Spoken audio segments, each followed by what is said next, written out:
with love. Tayo po'y nagbabalik sa ating pong palatuntunang #blessings. At kanina, Kyle and Cheryl, ni Bishop sa atin yung mga pagkakataon na tayo ay nakapagbabalik loob sa ating Panginoon, di ba? Sa pamagitan ng kumpisal. At magandang pagkakataon din natin ito para mabalikan natin yung ating mga karanasan. No po, Bishop? At sa pagkakataon sigurong ito, makikita rin natin talaga yung paggalaw ng ating Panginoon. Alam mo, Father June, no, naalala ko nga, no, katatapos lang ng yung Jubilee of Mercy, di ba? No? Tinapos ni Pope Francis. Pagkatapos, naglabas siya ng isang apostolic letter. Tama ba ako, no? Bishop. Ang Misericordia et Misera. Opo. Ibig sabihin, mercy and misery. At doon sinusugan niya yung kahalagahan ng pangungumpisal, no? Na maramdaman pa rin ang awa ng Diyos. Kung babalikan ko nga, yung una, binigyan pa rin niya ng faculties, no, yung mga pare, no, extended indefinitely para doon sa pagpapatawad ng abortion. Kasi yan, reserve yan, no, sa bishop na mag-grant ka pa.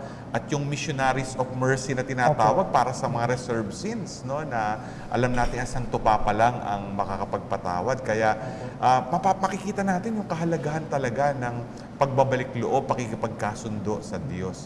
Magandang maitanong, no, dito kay Kyle at ni Cheryl, no, siguro ikaw muna, Kyle. Ano ba ang karanasan, maaaring impact sa iyo ng confession o sacrament of reconciliation? So, yun nga po, paghanda, yung confession po, ito yung tumutulong sa akin na may handa yung sarili ko. Ang impact po sa akin ito pag ako yung nagkukumpisal, no. Talagang pag may malalang o grave sin ako nagawa, hindi ako nakapagkumpisal, parang ayokong magsimba. Parang ayoko tumanggap na komunyon. And kapag naman ako ay nakapagkumpisal na, parang I am back to the Father. I am back to the hands of my Father. So, yung sinasabi mo nga, pag nagkasala ka, yung feeling of shame, no?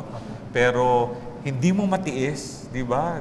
Pero pag ikaw ay nangumpisal, parang feeling mo nandun ka sa may bagong buhay ka uli, no? Parang yung sinasabing nasa state of grace ka, no? Ikaw naman, Cheryl, anong karanasan mo? Ako naman po, pag po nangungumpisal po sa pari po, iniisip ko po muna lahat ng mga naging kasalanan ko. And then, after po noon, yun nga po, isasabihin ko po kay Father. And then, habang sinasabi ko yun, iniisip ko siya, bakit ko ginawa siya? Bakit ko ginawa yun? Okay.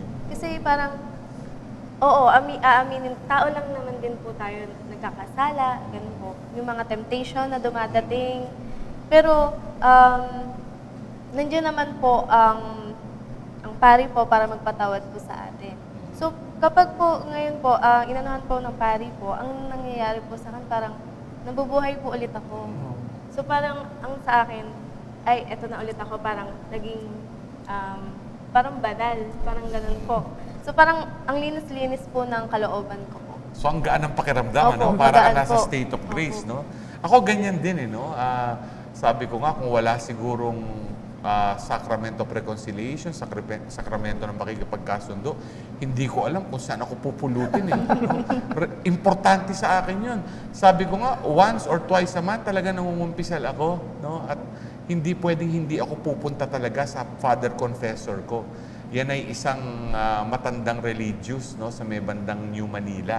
Talagang sinatsaga ko. Kagagaling ko lang nga doon, no? Kasi alam niya, actually inaantay niya ako din, no? Alam naman niya, kilala niya ako, no? Nasasabi ko nga, no, minsan may nagtatanong, Bishop, bakit ba medyo matatanda yung napipili mo kumpisalan? O, siyempre, medyo naisip ko, baka medyo bingi-bingi na ng konti. Pero hindi, matalas papakinig.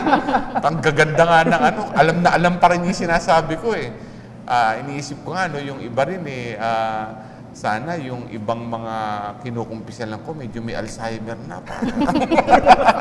Pero ang Panginoon, hindi ganun, no? Sabi nga, ang Panginoon, pag narinig niya ang ating mga sinambit na kasalanan, parang wala na, no? Hindi na yung may bibilangin, ang ginawa mo, Ang mahalaga yung ikay nadapa, nakatayo kang muli. No, yun ang maganda sa kumpisal eh, no?